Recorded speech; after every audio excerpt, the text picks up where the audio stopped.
alguma coisa, ela não tem medo disso não. E eu não vou ter medo de ser crente não. Vou ser crente que achem o que quiser. Sou crente, vou ser crente até a volta de Jesus. O meu comportamento é esse. Estou sendo norteado pelo que diz a Bíblia e não estou nem aí porque as pessoas estão pensando. Eu não quero nem saber, eu quero é Deus. Amém? Amém. E se as pessoas não estão satisfeitas com a nossa, porque nós oramos, porque nós pregamos contra o pecado, porque nós somos contra as coisas erradas, contra a imoralidade, o problema é delas. Eu estou bem definido, eu sei o que eu quero. Você sabe o que você quer? Você tem certeza do que você quer? Do lado que você está? Então, não devemos estar nem aí porque as pessoas estão pensando. Ah, mas não tem mais coisa nenhuma. Vai ser assim. Amém? Amém. E a gente percebe que ao longo da história, ele começa a conversar com Jesus. E nesse diálogo nós conseguimos extrair algumas coisas bastante interessantes. E aqui me chama mais a atenção é que o Senhor Jesus fala a Nicodemos uma das mais grandiosas expressões do Novo Testamento. E você vai entender porque eu estou dizendo que é uma das mais grandiosas expressões. Porque ele diz, importa-vos nascer de novo. E agora vem aquele homem versado na lei de Moisés. Agora vem aquele homem cheio de conhecimento, que pertencia aos fariseus, que era príncipe dos judeus. E agora se põe a aprender com o Senhor Jesus e diz, como isso poderia acontecer? E a pergunta de Nicodemos nos faz entender que todo o conhecimento do mundo diante do Senhor Jesus e do seu conhecimento é mínimo. Aliás, a Bíblia diz que o conhecimento desse mundo é loucura para Deus. Deus ele é tão sábio, aliás, ele criou a sabedoria, que essas coisas ficam pequenas diante dele. E eu vejo algumas pessoas, sabe, que tem um pouquinho só de conhecimento, mas é de uma arrogância, de uma prepotência tão grande. Disse um famoso doutor, que um pouco de conhecimento nos afasta de Deus, de fato. Mas o muito conhecimento nos aproxima dele. Cada vez que você começa a estudar mais, a aprender mais, você vai percebendo que Deus ele é real. Mas eu vejo um punhado de pessoas, sabe, mesquinhas, desprovidas de conhecimento, porque conhecem um pouquinho assim, acha que Deus não existe, acha que Deus não pode fazer nada, que Deus não existe, que a maioria das coisas que se prega na igreja é dogma. Eu quero dizer o seguinte, que essas pessoas têm pouco conhecimento, porque se tivessem bastante conhecimento, elas estariam bem próximas de Deus. Cada vez que os cientistas pesquisam mais, eles vão descobrindo coisas que a Bíblia já falava há muitos anos. E está fácil a gente ver isso. Mas eles precisam pesquisar mais para achar o que já foi publicado. Isso constitui até assim um pouco de burrice, né? Porque já está aqui. Eles estão atrasados. E pessoas que talvez não tenham nenhum ensino médio completo já descobriu isso porque pesquisou na fonte mais preciosa que existe, que é a Bíblia Sagrada. E aí nós começamos a observar que aquele homem cheio de conhecimento se põe a perguntar agora ao Senhor Jesus, como isso pode acontecer? Porque para ele era estranho. O que ele aprendeu, como todos nós aprendemos, que nós nascemos e depois crescemos, né? Nós reproduzimos, depois morremos. Ele aprendeu que o homem nascia apenas uma vez. É claro, até aí esse ponto, o mundo entendeu que o homem só nascia uma vez. Porque nós estamos falando da matéria, e ele era ligado à matéria, ele era ligado ao que é material, o que é extremamente terrestre. Ele não conhecia das coisas espirituais. E Jesus volta para ele e diz assim, você é mestre em Israel e não sabe estas coisas? Você ocupa uma posição de tanto destaque. Você é um homem versado na lei e não entende, não sabe dessas coisas? Então Jesus se põe a responder. E nós ficamos a meditar nesta passagem de forma que nós até paramos para pensar e entendemos que todo conhecimento do mundo seria pouco para trazer uma resposta significativa a esse texto. A ponto de aquele homem parar e pensar, será que o homem poderia voltar ao ventre da sua mãe e tornar a nascer? Isso não resolveria o problema. Isso não é nascer de novo. Porque isso não mudaria a natureza humana. Isso não tiraria as fraquezas, as mazelas, o pecado que nós temos. Isso não resolveria o problema da raça humana. O problema iniciado lá no Éden, que todos nós já conhecemos. Aliás, quando Deus criou o homem, isso é uma das passagens que mais me chama a atenção na Bíblia. Se eu pudesse, todo dia eu lia Gênesis, o capítulo 3, né, que fala sobre a criação do homem. É o 3? Todo dia, se eu pudesse, eu lia esse capítulo. Mas é claro, por isso que eu estou aqui. Se Deus não tivesse inventado, não tivesse pensado, desejado criar algo novo, eu não estaria aqui, nem você. Mas graças a Deus. O 3 é da queda, né? É o 2, né? Capítulo 2 que fala da criação. Então, se Ele não tivesse desejado criar o homem, nós não estaríamos aqui. Agora você imagine Deus criando o homem, né?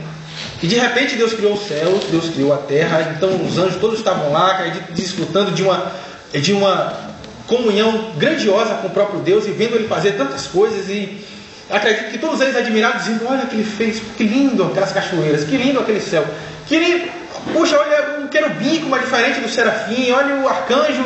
E de repente Deus, Ele não disse mais haja luz, haja porção seca, não. Ele desceu, pegou uma certa quantidade de barro.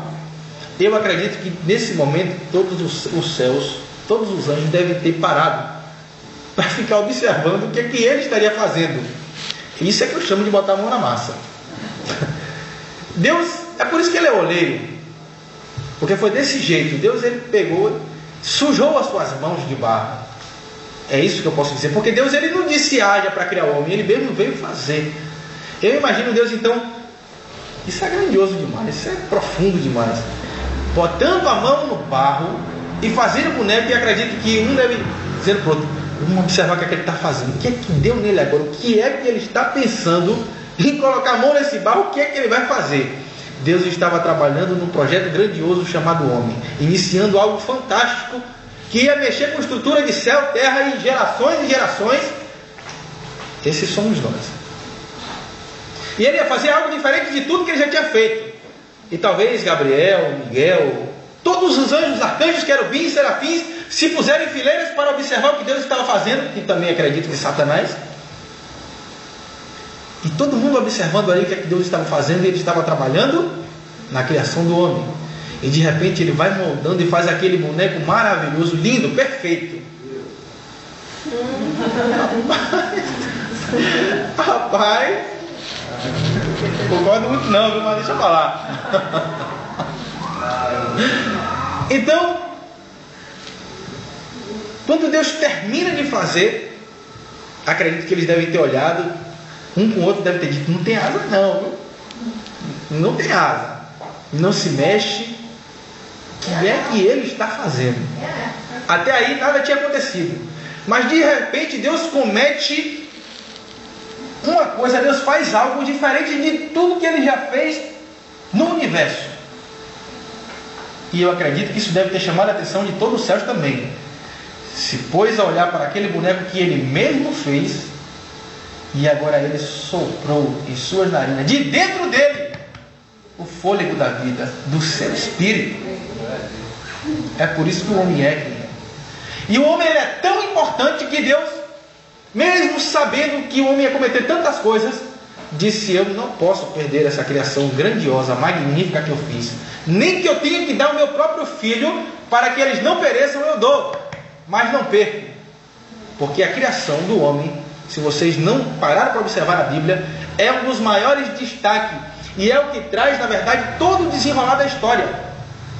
Agora eu fico me perguntando muitas vezes o que é que existe em mim e em você para que Deus faça um reboliço tão grande, tenha uma atitude tamanha, construa uma história tão grande, desde o início até o fim do mundo, e os anjos, arcanjos, querubins, serafins, todo mundo olhando para a terra, toda a atenção voltada para a terra, o próprio Deus olhando do seu trono para a terra, tudo acontecendo, nós estamos fazendo uma série de besteiras, fazendo uma série de coisas erradas, e Ele está olhando para a terra, Ele está todo instante olhando para a gente, vendo a gente cometer as coisas erradas, fazendo as nossas mancadas, brigando com o outro, cometendo tanta coisa, e Deus está olhando.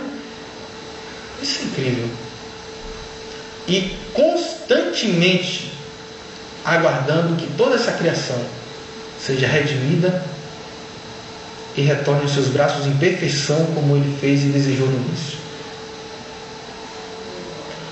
A mobilização da parte de Deus foi tão grande, como eu disse, que Ele deu o seu único filho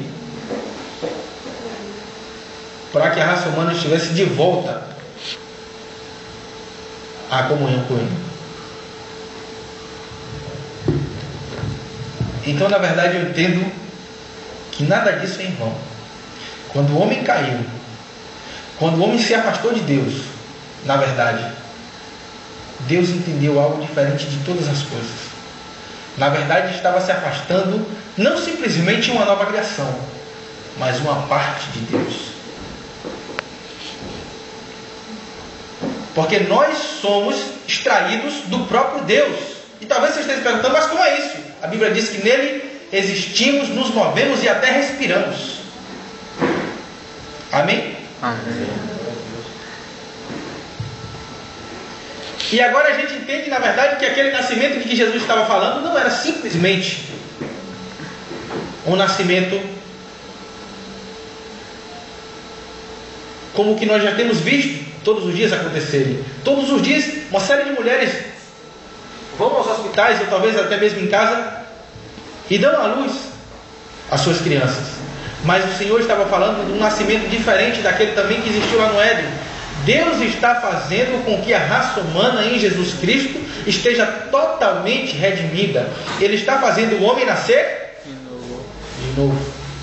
E agora eu fico imaginando o trabalho danado que deve dar para nascer de novo. E vocês agora me ouvindo devem estar pensando qual o significado de nascer de novo realmente. E nós ministramos esse mês inteiro sobre cura interior. E nada melhor do que nós falarmos hoje sobre isso, para que o nosso entendimento fique bem melhor. Quantos de nós já nos pegamos a fazer e a cometer coisas que nós não gostaríamos de fazer? E a nos comportar como escravos do pecado, a dizer coisas que não deveríamos dizer, a falar coisas que não gostaríamos, até mesmo a olhar, ver e a fazer o que nós não gostaríamos nem deveríamos fazer. E nós nos pensamos, e é assim que eu tenho um compromisso com Deus? E é assim que eu sou chamado de Jesus? E é assim que eu tenho o Espírito Santo? E é assim que eu sou um candidato à salvação? Eu quero te dizer que nascer de novo não é algo que acontece da noite para o dia. Se para nascer fisicamente se espera 9 meses, para nascer espiritualmente existe um processo também. E você está sendo trabalhado. Você está sendo aperfeiçoado. Nós estamos sendo aperfeiçoados. Aliás, nós não partiremos dessa para outra sem que ele tenha aperfeiçoado tudo que ele começou. Está escrito, eu tenho por certo, que aquele que em vós começou a boa obra há de aperfeiçoar até o dia de Cristo Jesus. Então nós não partiremos sem sermos aperfeiçoados. E essas falhas que talvez te incomode tanto, que te faça pensar que você vai perder sua salvação, que você não é mais de Deus, que você não está mais com Deus, isso tudo são obstáculos que vão ser removidos, porque você está nascendo de novo. Talvez não tenha se dado conta disso, mas a cada dia Deus está tirando coisas que não deveriam estar na sua vida e colocando coisas que deveriam estar. Deus está tirando hábitos, vícios, costumes errados e colocando coisas novas na sua vida, acrescentando coisas que vai lhe fazer bem, que vai te levar ao caráter de Cristo Jesus. Deus está, como diz o livro de Efésios, formando uma família de filhos, todos semelhantes ao Senhor Jesus, porque Ele é o padrão da perfeição. Ninguém conseguiu atender aos padrões de santidade de Deus, porque eles são muito altos. Deus exigiu muito além, talvez, do que a gente pudesse fazer, mas Ele veio, mandou o seu Filho, para que nele nós pudéssemos ter toda essa referência. Nós estamos nascendo de novo, nós estamos num processo, e pode ter certeza, ele será concluído até o dia de Cristo Jesus. Amém? E para nós encerrarmos aqui, porque eu quero cantar uma canção antes de nós encerrarmos. Às vezes nós temos uma guerra muito grande. E nós ficamos divididos. E eu até chamo isso de uma guerra injusta, porque Nós herdamos uma natureza que nós não gostaríamos de herdar. Nós temos desejos que nós não gostaríamos de ter. E travamos uma briga interna todos os dias contra o pecado. E às vezes nós nos colocamos a pensar: por que ainda existe essa guerra dentro de nós? E por que nós não estamos ainda livres totalmente desse inimigo traiçoeiro, injusto? Porque ele é um inimigo covarde. O pecado é um inimigo covarde.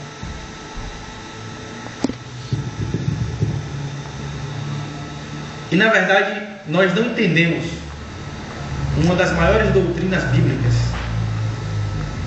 que na verdade é o que Jesus fez na cruz. Jesus venceu o pecado.